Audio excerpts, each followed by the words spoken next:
Thank you. Robert Samuel DaCosta Higgins II was born in La Jolla, California on New Year's Eve in 1958. His parents, Patricia and Robert Samuel DaCosta, met in Nashville during college. His father was originally from South Carolina and his mother from Albany, New York. His father, also a physician, completed his active duty military commitment to the United States Navy at Camp Pendleton and his medical residency training in California. Shortly thereafter, they moved to Charleston, South Carolina, where he began practice in internal medicine, OBGYN, and ambulatory surgery. Sadly, his father passed away when he was killed in a car accident, leaving Patricia and their 3 sons, Bobby, John, and Kevin, who were 5, 3, and 1 year old, respectively. His mom, known as Pat, then moved back to Albany, New York, where she and her parents raised the 3 boys. Her character was strong, yet kind and gentle. She was determined, highly disciplined, believed in a higher education, and valued community service. She was clearly an inspiration to Bob and his whole family. Bob and his brothers attended Albany Academy, a distinguished military preparatory school. He graduated as major in the cadet battalion. Here's a pic of his proud mom congratulating Bob at graduation. Bob was a high school All-American and 3-sport captain: football, hockey, and baseball. He went on to become a member of their Hall of Fame in 2007. In addition to his grandparents, another important person during his formative years was Bishop David Ball, Dean of the Episcopal Church. He was like a father to the boys. He took them to school almost every day, had dinner almost every night, and attended most of their sporting events. They all provided a nurturing home environment for the boys. Bob obtained his bachelor's degree from Dartmouth. He played football during his first 2 years, but sustained a knee injury that kept him from playing his last 2 years. He graduated with honors and was known as Higgy by his fraternity friends. Bob graduated from Yale Medical School, here pictured with Bishop Ball at his graduation. He trained in general surgery at the University of Pittsburgh under the leadership of Dr. Henry Bonson. During his surgical training, he met Molly Curran, an ICU nurse and transplant coordinator. He and Molly began dating at that time and got married in 1990 by Bishop Ball. Bob and Molly moved back to New Haven, where Bob became the Winchester Scholar in Cardiothoracic Surgery at Yale and completed his thoracic surgery fellowship there in 1993. His heavy exposure to heart and lung transplant at Pittsburgh and Yale resulted in his lifelong interest in this subspecialty. He pursued another transplant fellowship at Papworth Evart Hospital at Cambridge University.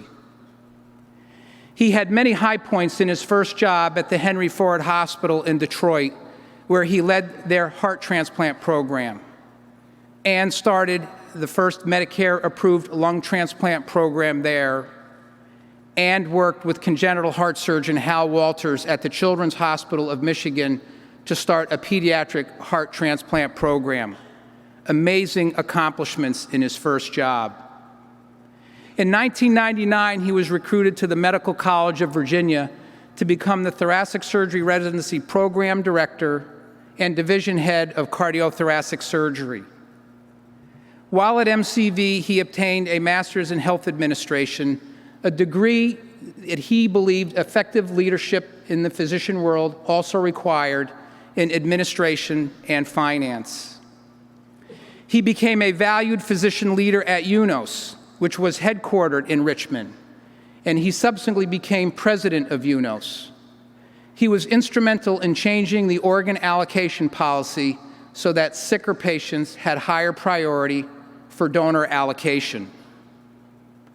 Bob also served for 15 years in the United States Army Medical Corps and retired with distinction at the rank of Major. Thank you for your service, Bob. Bob was recruited to Rush University as Chief of Cardiothoracic and Vascular Surgery, a team he did for 8 years. In 2010, he moved to Ohio State University to lead the Transplant Center and the Department of Surgery and Cardiothoracic Surgery.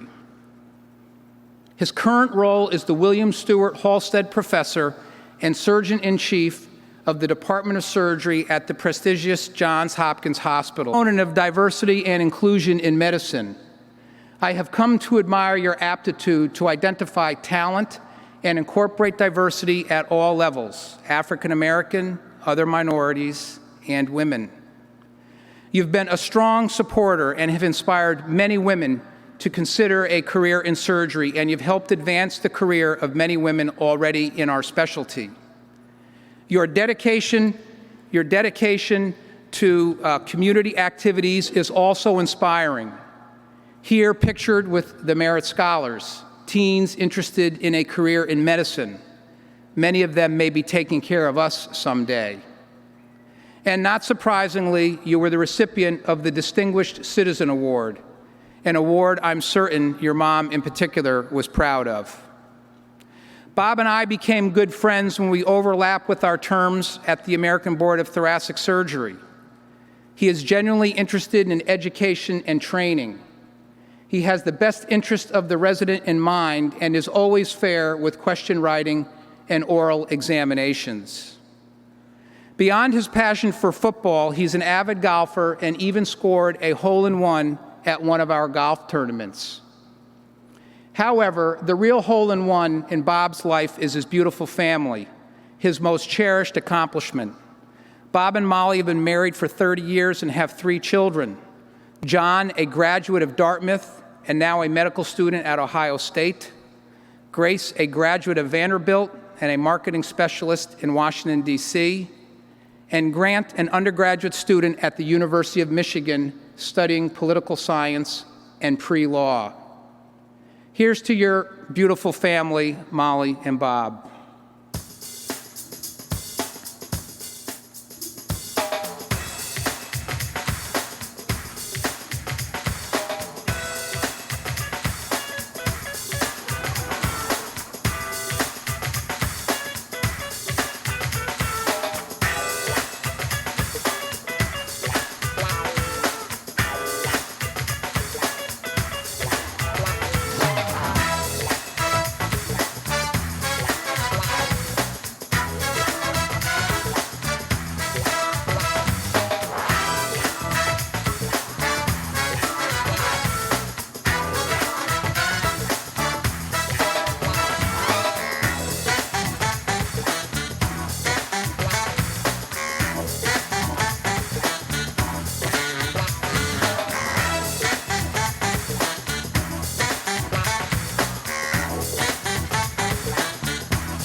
Bob is also a big fan of Game of Thrones.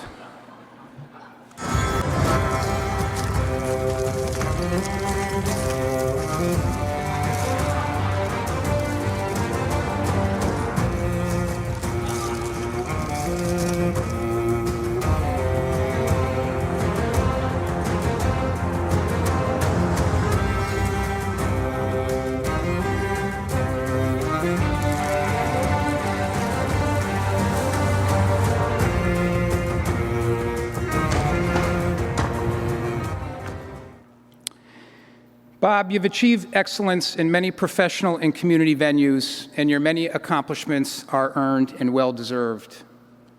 Finally, your dedication and commitment to the Society of Thoracic Surgery is extraordinary, with participation on numerous workforces, councils, committees, board of directors, and the list goes on and on.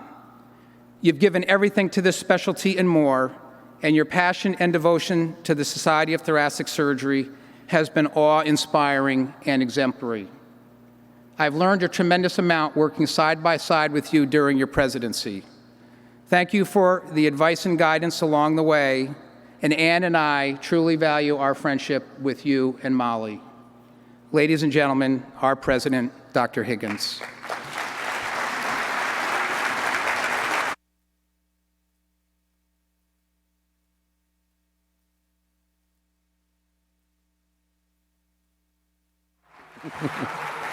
I love you, man. I love you too. Hang in there. Yeah. It's already started.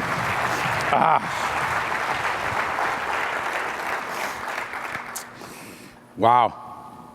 Thanks, Joe. So my youngest boy texted me this morning and said, "Dad, good luck, and don't screw it up." And my wife said, "Don't cry." And I make no guarantees on either one of those. I apologize. But thank you, Dr. Durrani, for that gracious introduction. I often say that my mom would be proud to have been here today, but I'm sure she's smiling down on us with appreciation for what this day signifies for us as a family. I've been blessed and honored to not only serve the Society of Thoracic Surgeons during the past 2 years as president and president-elect, but over my career, the past 28 years as a young cardiothoracic surgeon who has grown up to be the product of so many great role models, mentors, and sponsors, too numerous to mention. In a few minutes and throughout this address, I'll try to recognize as many of you as I can because you've contributed to my success throughout this journey. I'd like to recognize it is a collective accomplishment for all of us in this extraordinary medical profession to have a man of African American descent from a single parent home of modest beginnings to rise to a leadership position of one of the most influential organizations in the world. I am honored and privileged.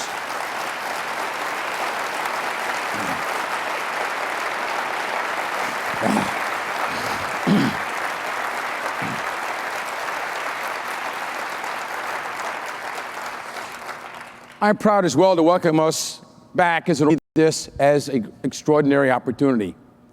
If this is your first visit to this city, we hope that you'll see it as a renaissance of sorts. Laissez le bon temps rouler. Let the good times roll.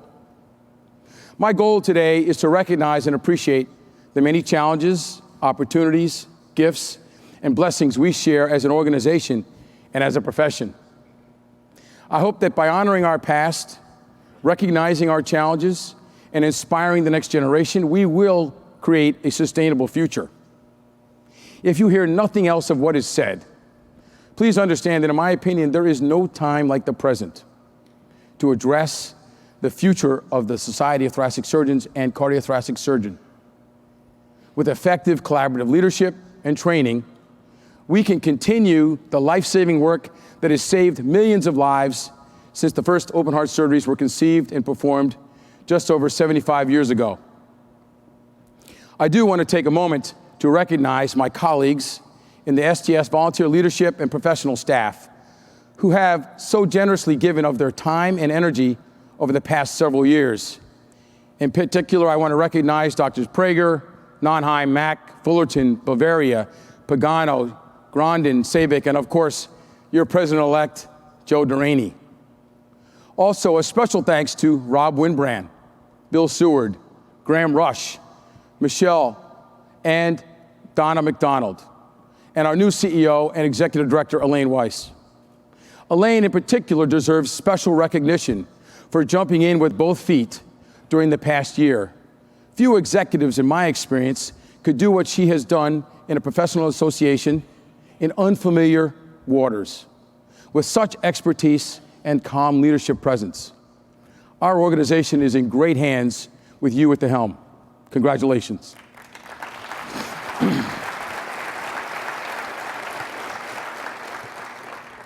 But who said it was going to be easy?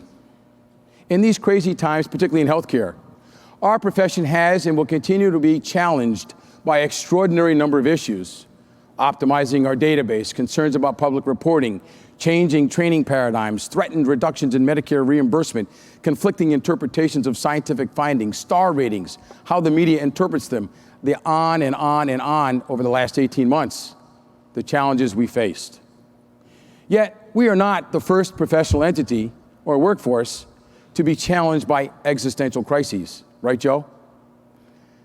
My good friend and mentor, and one of the nicest people on the planet, Dr. Bill Baumgartner, in his STS presidential address in 2003, spoke and wrote about cardiothoracic surgery, a specialty in transition from good to great, referring extensively to the lessons learned from the business literature in Jim Collins' book, which characterizes companies that go from being considered good to being great.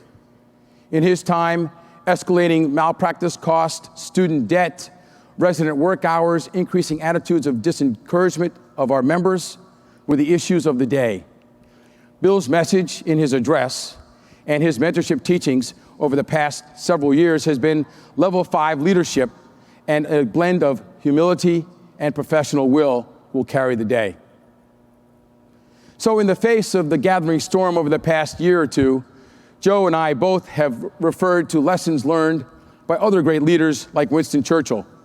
When commenting on the potential for the start of World War II, he reflected that a pessimist sees the difficulty while an optimist sees the opportunity.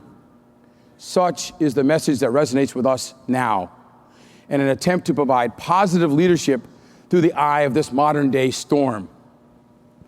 My colleague and chief resident co-friend, Juan Sanchez, recently highlighted current teaching from the lay literature, referring to these disruptive changes as a call for dual transformation.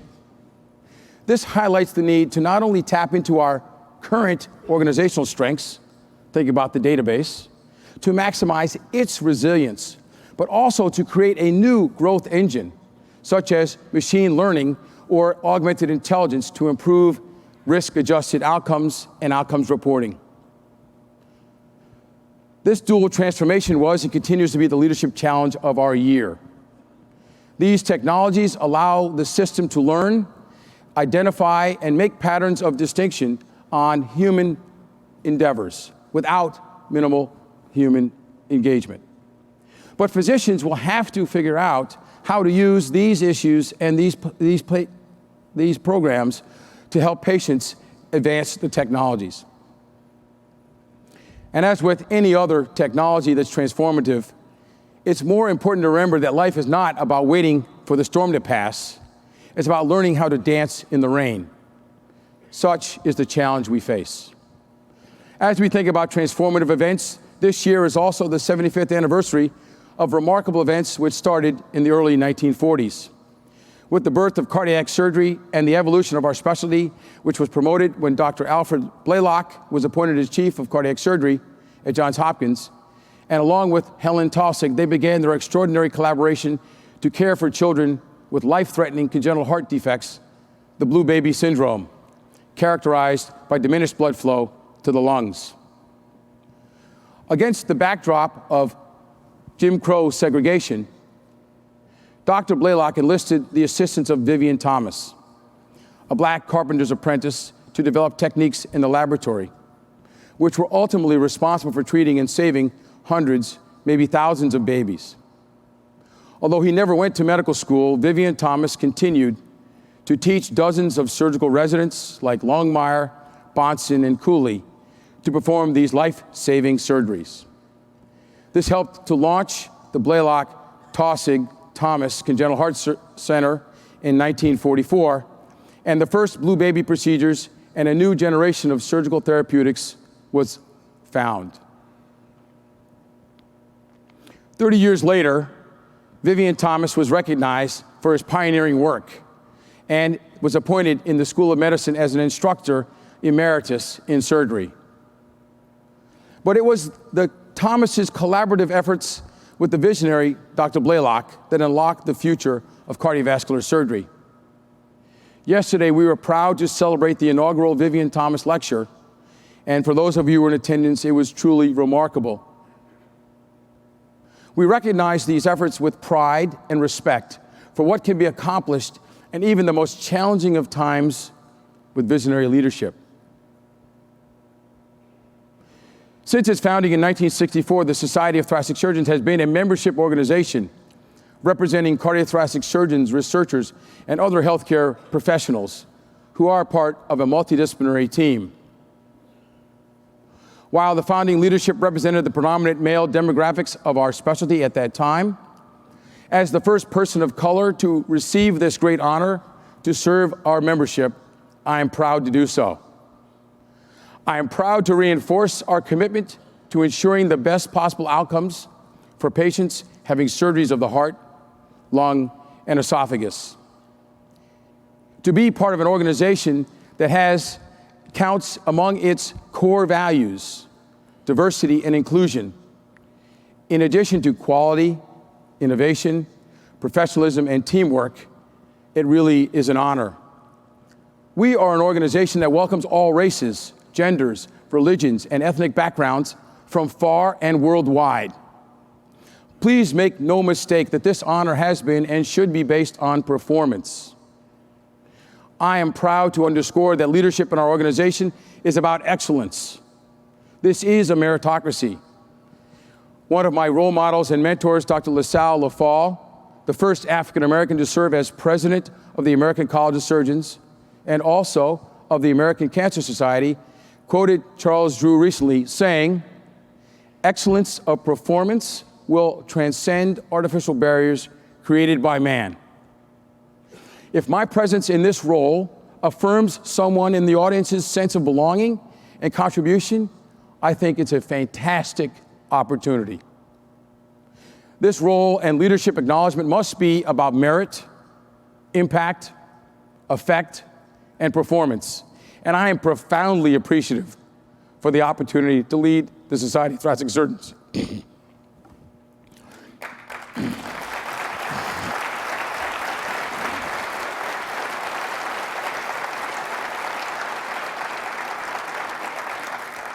But simply put, we have been and continue to be a group who come together voluntarily to solve problems, meet common needs, and accomplish common goals.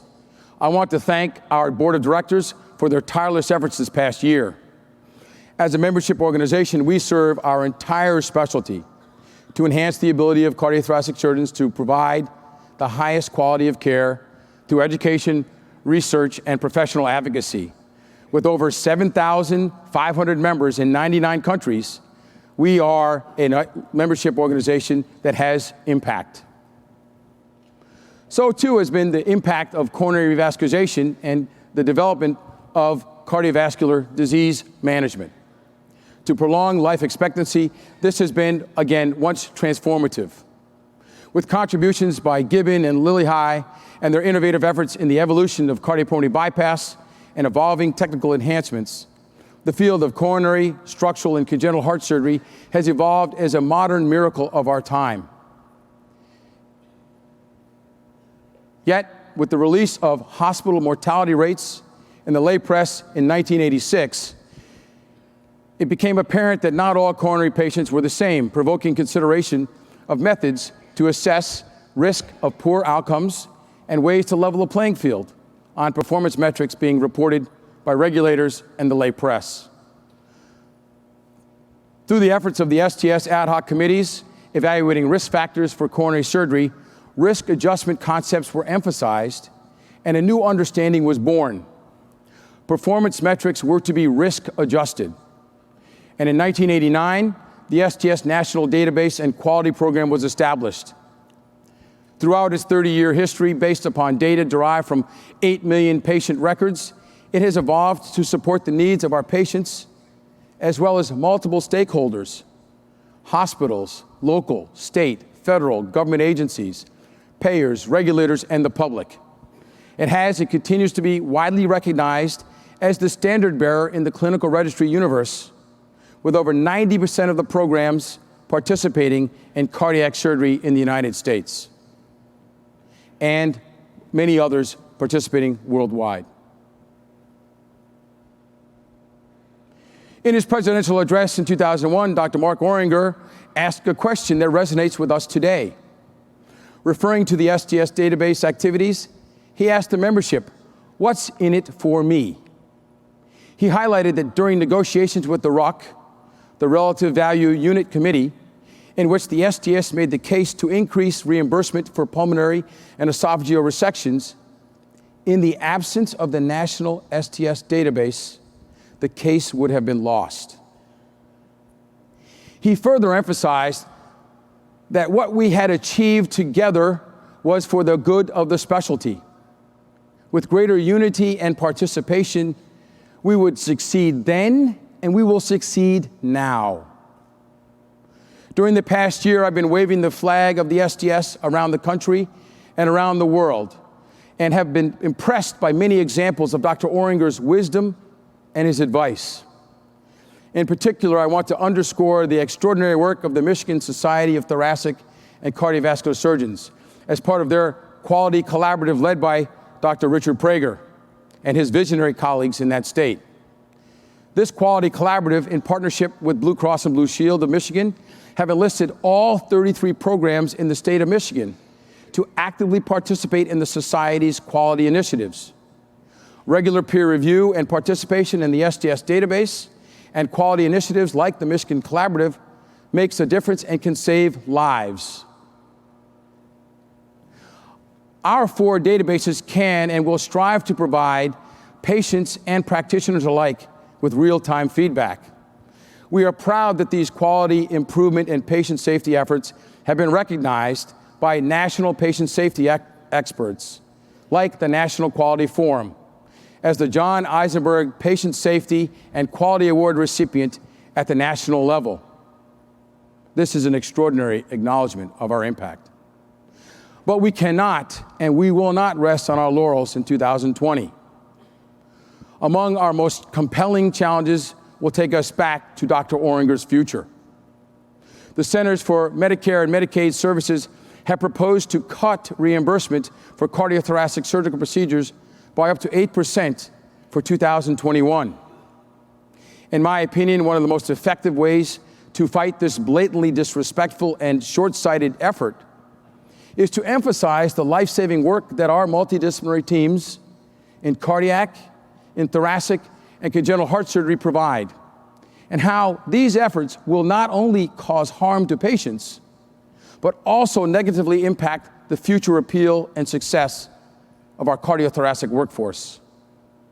We as a specialty need to stand together with one data-driven, cohesive voice and combat these challenges as we move forward. We are working closely with the American College of Surgery and the Surgical Coalition led by Courtney Yo, Alan Spears, Stephen Leahy, and Frank Nichols to develop proactive legislative and public relations strategies to address these issues. Our cardiothoracic surgery workforce is a relatively small, yet influential group. Dividing our specialty will ultimately diminish our impact and our voice as we challenge and face these issues.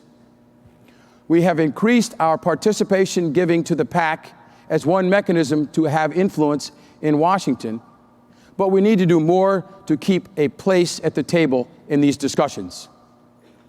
It's clear that if we have common interests, and we will benefit from common efforts. As Lincoln suggests that a house divided against itself cannot stand. I encourage all members of our specialty to stand together, to enhance our voice with data offerings collaboratively to support advocacy efforts. We welcome everyone in our cardiothoracic surgery camp at the individual and association level to join forces with the House of Cardiac Surgery. We cannot stand without unity.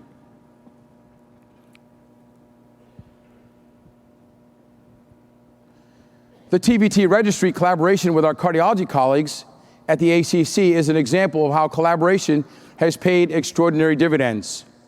We use STS data in collaboration with the ACC to establish evidence-based practices and document quality improvement.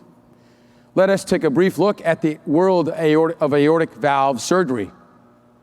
The TVT Registry stakeholders include professional societies, government societies, agencies, hospitals, networks, device manufacturers, and research leaders. This clinical registry allows us to track performance metrics and complications and critical patient safety signals, like the conversion to open procedures, the need for pacemaker insertion, and valve degeneration. The number of sites of TAVR continue to grow, and for the first time in 2019, TAVR has surpassed surgical AVR in all forms. I'm proud to say, though, in response to these market changes and the training needs of our specialty, the American Board of Thoracic Surgery, led by David Fullerton, Vaughn Starnes, Mike Mack, and others, has proposed the creation of a new track in cardiac surgery, focusing on training and acquisition of structural heart wire skills, and they may also create fellowships in structural heart disease after residency. These are important innovations that will help us on the educational front to be trained and well-versed. Our commitment to enhance and modernize our database has been among the most important activities over the past 2 years. As you heard this morning, we are hopeful that these improvements will make a difference in your practice and in the care of your patients. Earlier this year, we contracted with IQVIA, a leading healthcare technology company, to serve as the warehouse for the STS database. DCRI will continue an important STS partnership with us as an analytical center. This has been an expensive and challenging process, requiring hundreds of management and leadership hours. Yet we maintain our resolve to create a better product based upon your experience and your feedback. Our goal is to assess the foundations of appropriate risk-adjusted performance while enhancing participant satisfaction and reducing database entry burden, ultimately maximizing the database utilization and ease of use.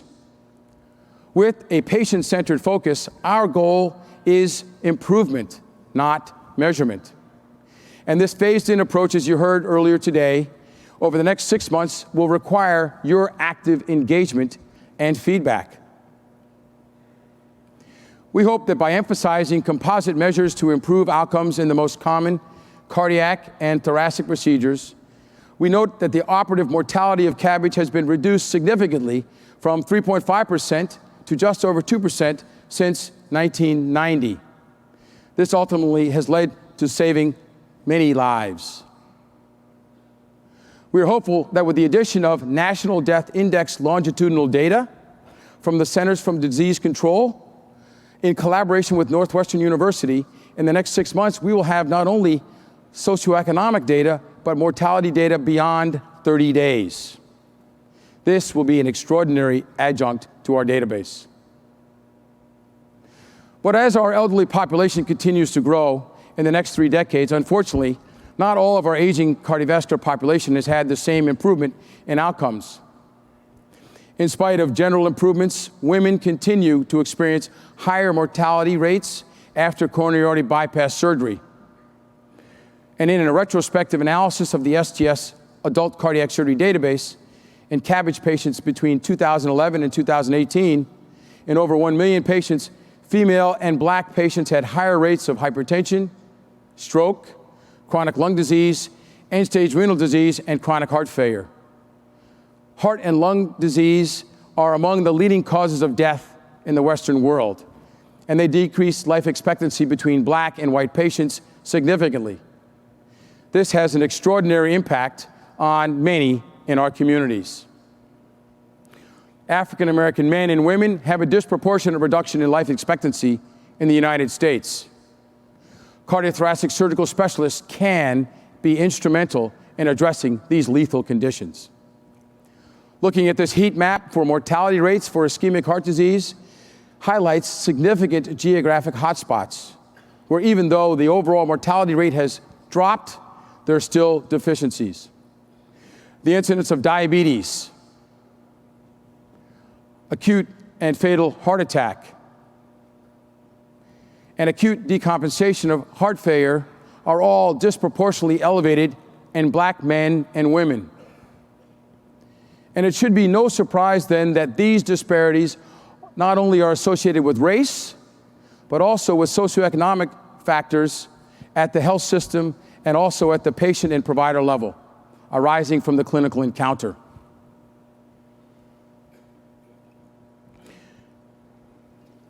So the case for a more diverse workforce is obvious. It's possible that more diverse practitioners may actually provide care in those areas in greatest need. I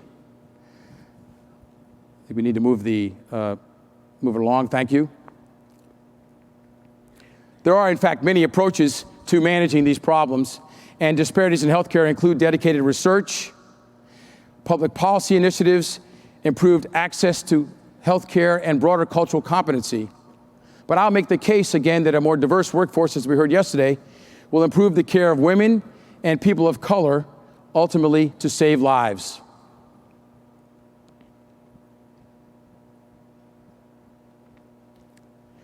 The impact of our workforce can be felt around the world as well. In 2017, STS leaders traveled to Cape Town to celebrate the anniversary of the first successful human heart transplant. A fantastic opportunity to not only recognize a modern medical miracle and the pioneering work of Drs. Shumway and Barnard, but also to come together as an international cardiac and thoracic community. As many of you may be aware, we are fortunate to have visionary colleagues like Dr. Chip Bowman and Peter Zilla, who serve as champions for the underserved and impoverished in global communities. These efforts in places like Rwanda, featured in the New York Times over the past year, show that decades of improvement can occur and hundreds of lives can be saved. But many more can be impacted with efforts like our groups working together to identify resources and teams with the time and the energy to volunteer and train Indigenous persons to create sustainable cardiovascular care. With over 600,000 potential patients with rheumatic heart disease worldwide, I'm proud that our association, in collaboration with the AATS, EACTS, Asian Society of Cardiovascular Surgery, and the World Heart Federation, are rising to the challenge through the Cardiac Surgery Inter-Society Alliance, a collaborative whose mission it is to address rheumatic heart disease in the developing world through increased access to life-saving cardiac surgery. We are hopeful that many of you will join this effort to help train Indigenous persons to address this global challenge. But it's clear we don't have the resources to solve all of these problems. But if we can share our expertise and knowledge to train cardiovascular surgeons and teams who live in these underserved areas, we may in fact have a huge impact in this global crisis. The collaborative nature of our specialty requires that our patients certainly benefit from a multidisciplinary interaction of our team, and it is a team sport. As defined by Dr. Lawton in this article, we have members of our team who are not only surgeons, but nurses, anesthesiologists, physician's assistants, perfusionists, advanced practice professionals, residents, and fellows, all mobilized to support the well-being of our patients. Cardiothoracic surgeons treat some of the most devastating and lethal conditions in the world, including atherosclerotic heart disease, lung cancer, and congenital heart disease. Whether it be a smoker with lung cancer, or a woman with advanced heart failure after myocardial infarction, or a newborn with tetralogy of Fallot, it is incumbent upon our specialty and professionals to address and enhance the care of these patients. Ironically, in spite of potential curative surgery in patients with early-stage lung cancer, as an example, in the United States, there are still pockets of our country with high proportion of non-Hispanic Black patients who live in poverty and are uninsured, where teams are not available to provide care. However, there is hope for many of these patients with adenocarcinoma to receive neoadjuvant immunotherapy followed by curative surgery, leaving no evidence of a residual tumor in the specimens resected. The most recent data from the American Cancer Society reports that the largest ever reduction in cancer deaths occurred in 2017, primarily because of the decline in lung cancer deaths. Immune checkpoint blockade will continue to have a significant impact, by also changing the care of patients with advanced stage 3 cancers. Our cardiothoracic surgery workforce is participating in multidisciplinary clinical trials and clinical registries allows assessment of outcomes and treatment paradigms as well as across centers and in trials. It's imperative, in my opinion, that our thoracic surgery community joins in and is involved in the planning and execution of these clinical trials in order to enhance their effectiveness. These activities also create great academic opportunities for publication in high-impact medical journals and surgical journals. It really is an opportunity for us to lead the way from the thoracic surgery community. The successes and accomplishments as a result of participation in these registries allows us to work together to maintain our impact in cardiovascular medicine. However, as many of you know, our colleagues in highly specialized areas like congenital heart surgery face increasing pressure around risk adjustment and outcomes reporting.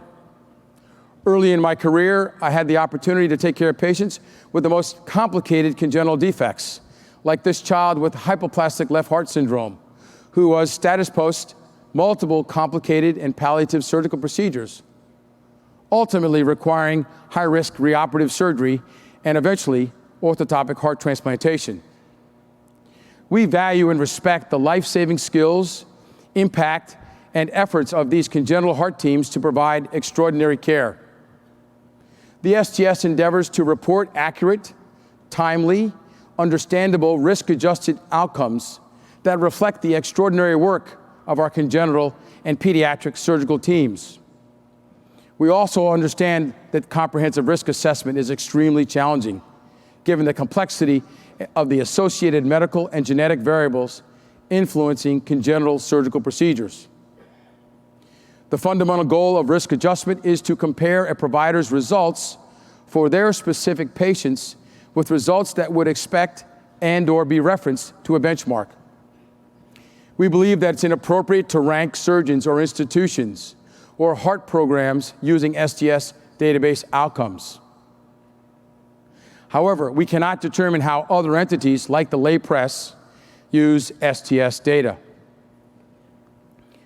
It's unfortunate that the lay press has reported patient outcomes in this manner last year, damaging many families and providers alike.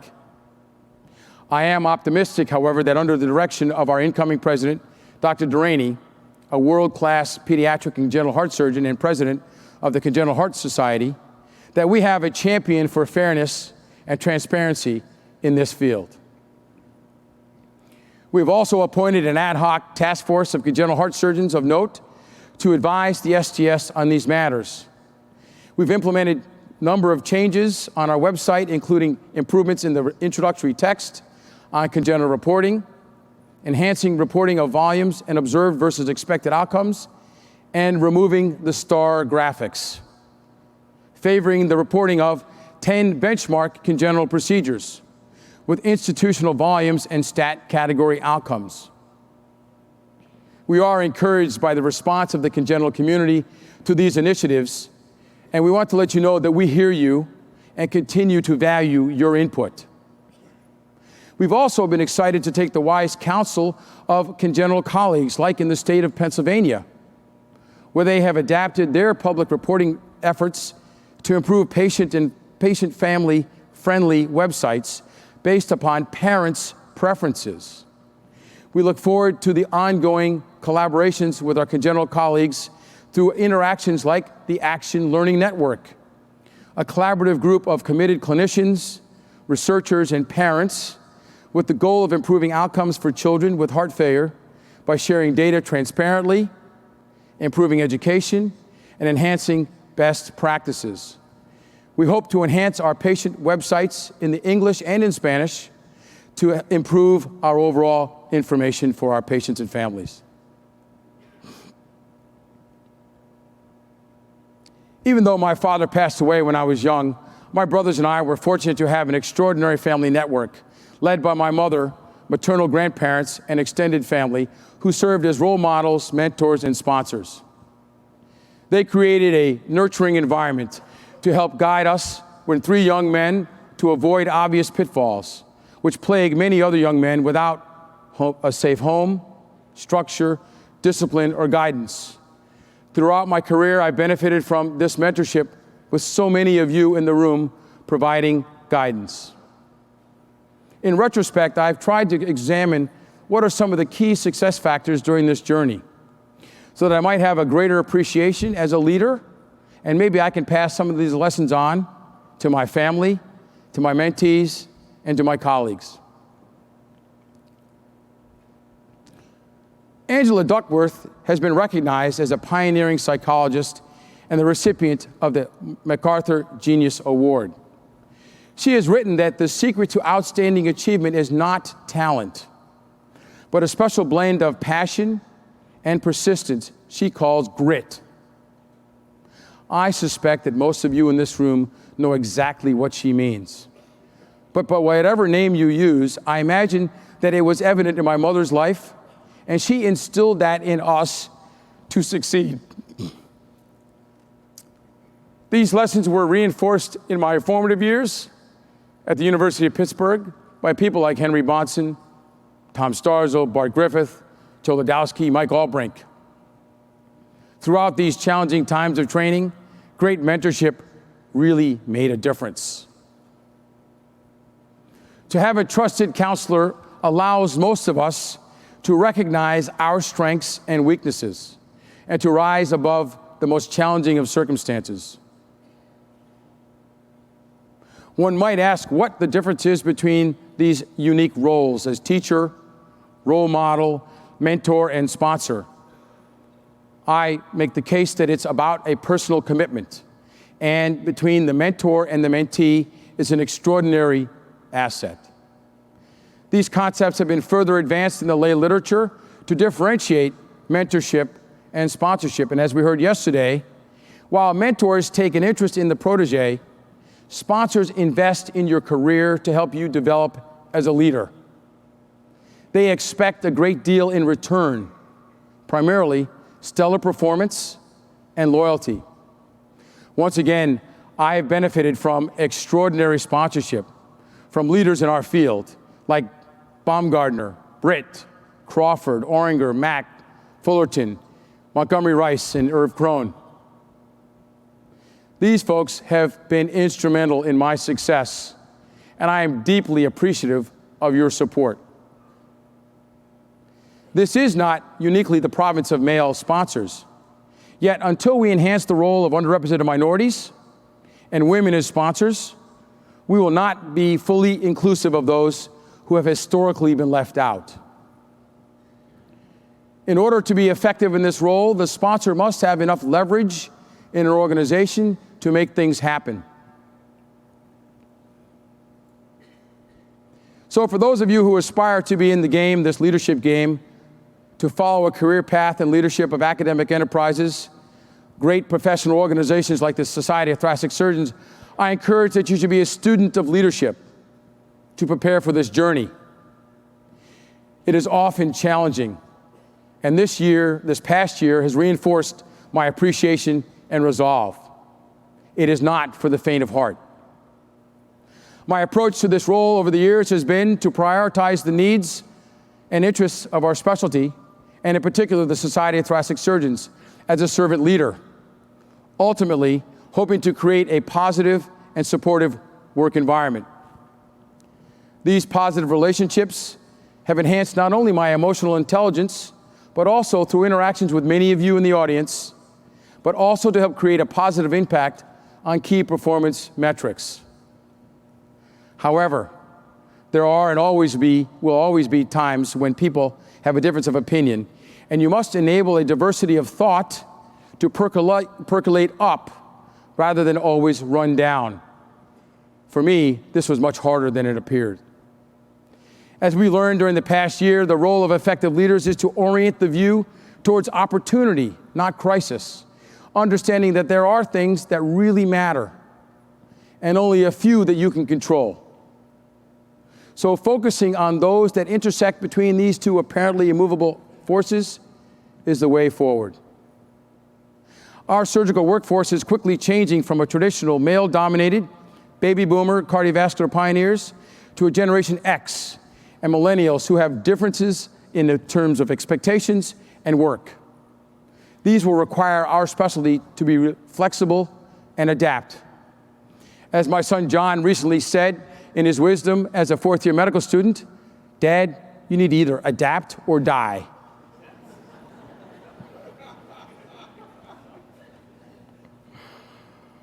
In order to chart a new course, we have to still honor the past, but create a new map for a sustainable future. And we have to do it now. Our surgical workforce is quickly evolving to include more women than ever before, with the growing numbers in all areas of interest, as evidenced by this article from the Women in Thoracic Surgery, demonstrating the growing number of medical students, residents, and early career surgeons in our midst. So we must evolve to support the needs of our trainees, particularly women in the training environment and professional life. I'm sure that most of you have seen the recent concerns highlighted in this New England Journal of Medicine article about the surgical training environment and its impact on mistreatment, particularly in women, leading to burnout and professional devastation. I charge all of us as educators that we must create a more receptive and collegial work environment while still maintaining the high standards and expectations that our patients and our profession demands. I hope you'll join me in that task. So I'm sure that those of you who are early in your career and their journey are asking the same questions that I did when I was sitting in the audience 30 years ago. What's the future hold for me? It's clear that there is a sea change in cardiovascular care, transitioning to minimally invasive approaches from TAVR to mini thoracotomies for LVADs driven by patient demand, patient-centered care, the risk and the reward of shorter length of stay, and reduced costs. I want to highlight the success of one of our rising stars with an interest in structural heart disease, who benefited from one of these special training time paradigm initiatives. Dr. Anita Kruger has had a successful launch of her career at Baylor Scott White after completing a fellowship in structural heart disease. Her positive experience in this represents benefits of such programs, and we encourage her to raise the bar for all of our future structural heart specialists. Congratulations to Anita and her mentors for making this happen. It's fascinating to reflect on the predictions of shortages of cardiothoracic surgeons by visionary workforce leaders like Bruce Lytle, Dick Sheeman, and Doug Wood as far back as a decade ago. In fear of facing extinction and response to these STS concerns, we developed programs like Looking to the Future in 2005 and 2006 to stimulate and nurture medical students and residents to pursue careers in cardiothoracic surgery. I'm happy to report that over 600 participants have benefited from these efforts. These programs, in addition to the initiation of a career development workforce led by Mara Antonoff, Shanda Blackman, and Vinay Badwar, provide resources for early career surgeons, which are really extraordinary. I'm happy to report as well that our Leadership Beyond the Operating Room for Early Career Surgeons, our inaugural program this past Friday with over 50 early career surgeons and over 30 faculty in a business school-like curriculum, fostered learning in management of people, finances, and managing yourself. Our future is bright with this investment in our specialty, and we are encouraged by the response that we saw in that program. We also are looking to invest in our future and appreciate the efforts of the Thoracic Surgery Foundation.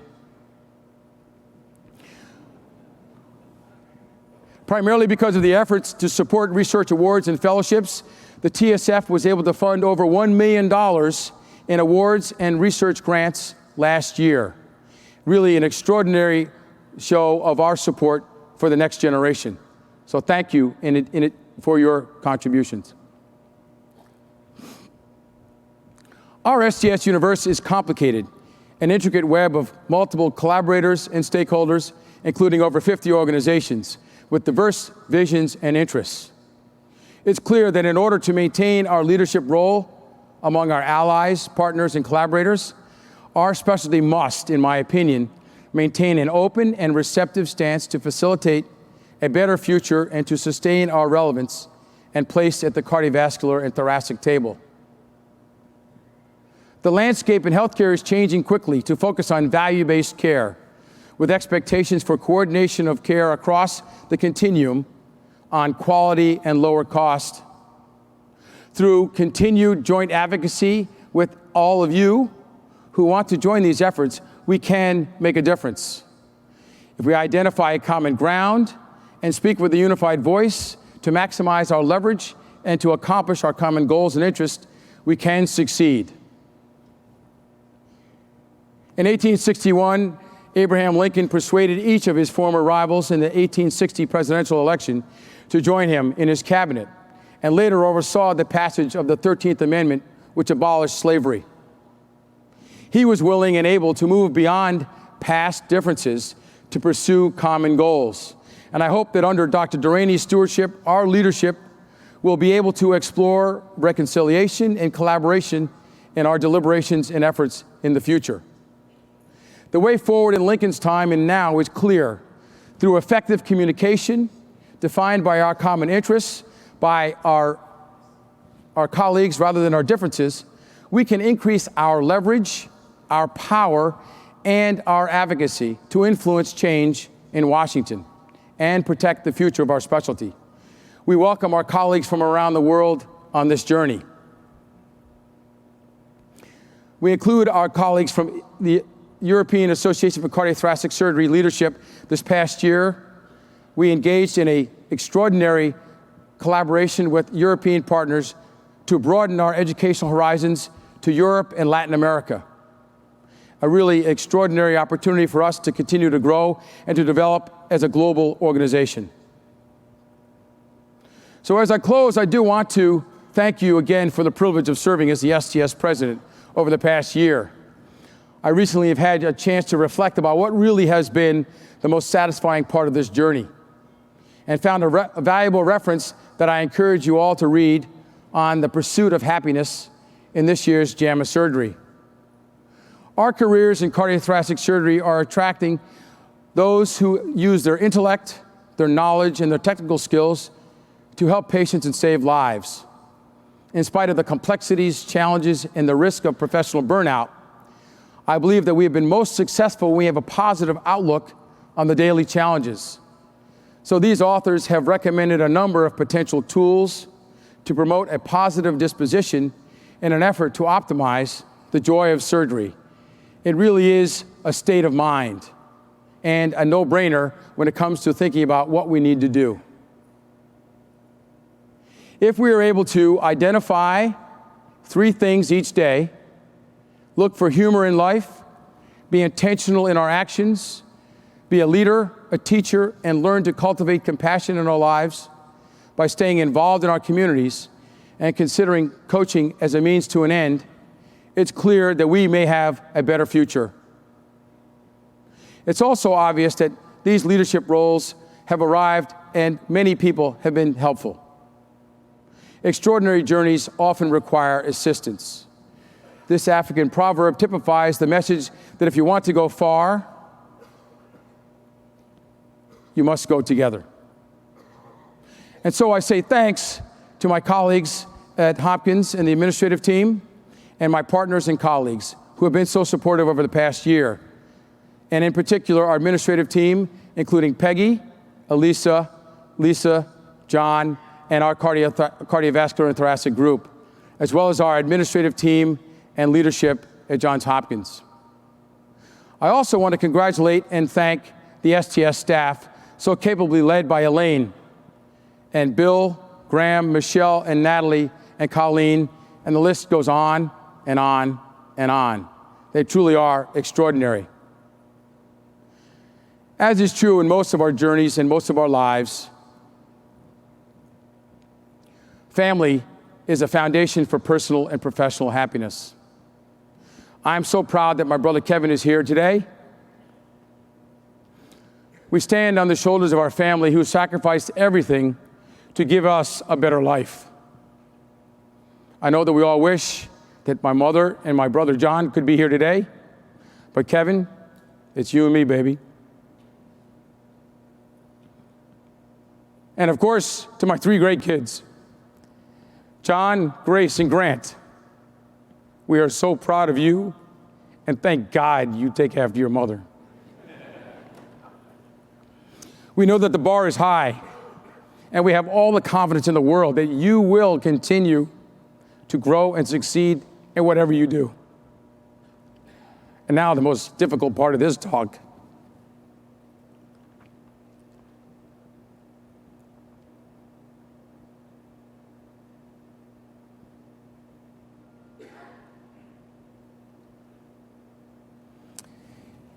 It would be obvious to say that behind every man is a strong, powerful woman. But needless to say, since the first day of my internship, Molly B. Curran, you've been there, standing by me through every twist, every turn, 7 moves to pursue my academic career, and all of the personal and professional challenges that we've faced. You still stand by me with love, resolve, and commitment, and guidance to help me succeed, and I'm forever grateful and appreciative of your effort. You're a tremendous foundation upon which our extraordinary family depends, and we could not have done it without you and your support. So thank you.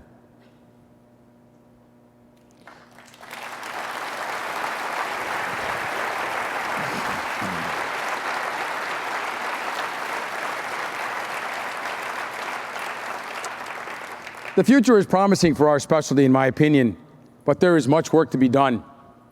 We can only succeed with a focus on quality, collaboration, teamwork, developing the resolve and the grit to train the next generation of surgical leaders to take their place.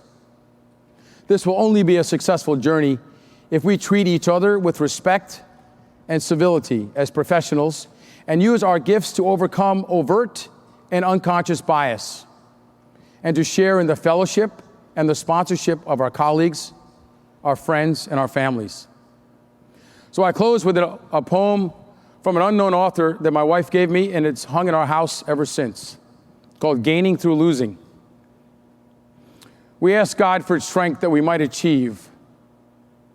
We're often made weak that we might humbly to obey.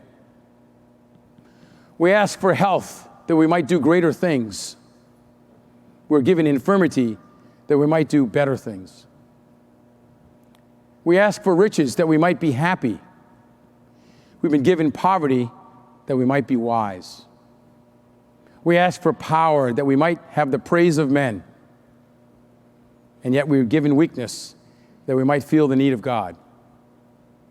We ask for all things that we might enjoy life. And yet we've been given life that we might enjoy all things. We get nothing that we ask for, but everything that we'd hope for.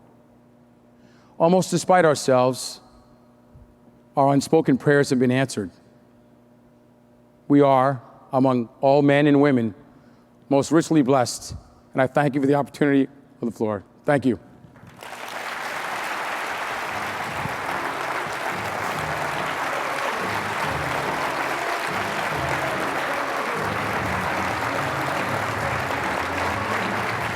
Thanks.